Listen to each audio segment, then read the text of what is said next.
மக்களுக்கான பல நல திட்டங்களை செயல்படுத்தும் நோக்கத்தில் நமது அரசு அறம், பொருள் மற்றும் இன்பத்தை நோக்கமாக வைத்து 10 தூண்களை கொண்ட வெற்றி தமிழகம் தொலைநோக்கு திட்டங்கள் ஆவணத்தின் வெளியிட்டு உள்ளது.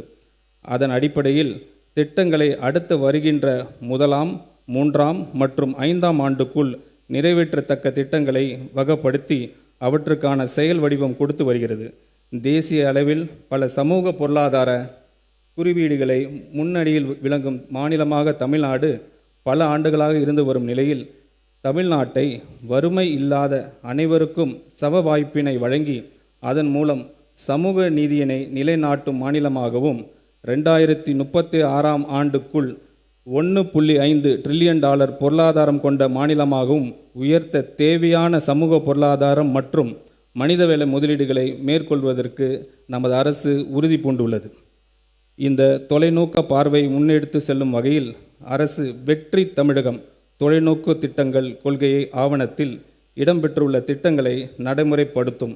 இதில் பெண்களுக்கு அதிகாரம் அளித்தல், நிர்வாகத்தை மேம்படுத்தல், அனைவருக்கும் வீடு, பாதுகாப்பான குடிநீர் வழங்குதல், வாழ்வாதார வாய்ப்புகளை உருவாக்குதல், சமூக நீதியை காத்தல், பசுமை பரப்பினை உயர்த்துதல் உள்ளிட்ட பல்வேறு துறை சார்ந்த முன் உரிமைகளை பட்டியலிடப்பட்டுள்ளன.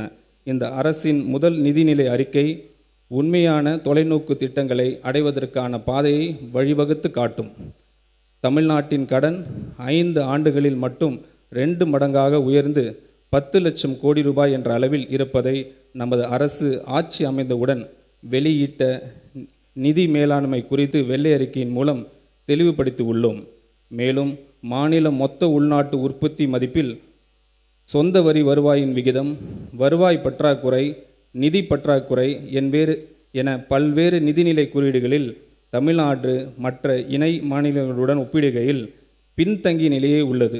மொத்த வரி வருவாயில் வட்டி செலுத்துவதற்கான தொகையும் பொறுப்பு ஏற்றுக்கொண்ட செலவுகளும் தொடர்ந்து அதிகரித்து வருகின்றன. இதன் காரணமாக புதிய திட்டங்கள் செயல்படுத்துவதற்கு கிடைக்கும் நிதி ஆதாரம் என்பது குறைவாகவே உள்ளது.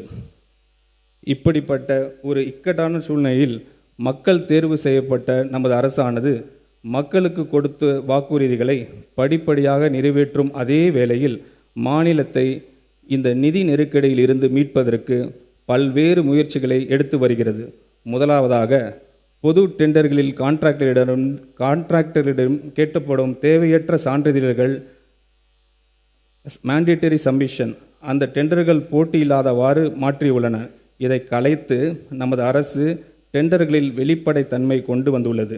இரண்டாவதாக பல அரசு துறைகளில் அந்த துறையின் கீழ் பதிவு செய்யப்பட்ட கான்ட்ராக்டர்ஸ் மட்டுமே டெண்டர்களில் பங்கேற்க முடியும் என்று இருந்த நிலையை மாற்றி எந்த ஒரு துறையிலும் பதிவு செய்துள்ள கான்ட்ராக்டர்ஸ் தகுதி இருந்தால் பிறர் துறைகளிலும் டெண்டர்களில் பங்கேற்க முடியும் என்ற நிலையை அரசு கொண்டு வந்துள்ளது.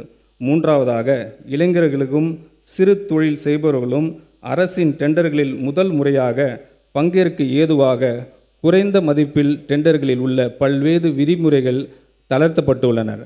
இந்த நடவடிக்கைகள் புதிய மற்றும் வளர்ந்து வரும் கான்ட்ராக்டர்ஸுக்கு அரசின் டெண்டர்ஸ் எளிதில் கிடைக்க வழிவகுக்கும். அதே நேரத்தில் டெண்டர்ஸ்களில் ஏற்படும் ஆரோக்கியமான போட்டியின் காரணமாக அரசின் வீண் செலவுகள் குறையும். இந்த முன்முயற்சிகளின் பலன்கள் அனைத்தும் அரசிற்கு கிடைக்கப் பெற தொடங்கிவிட்டன என்பதை மகிழ்ச்சியுடன் தெரிவித்துக் கொள்கிறேன்.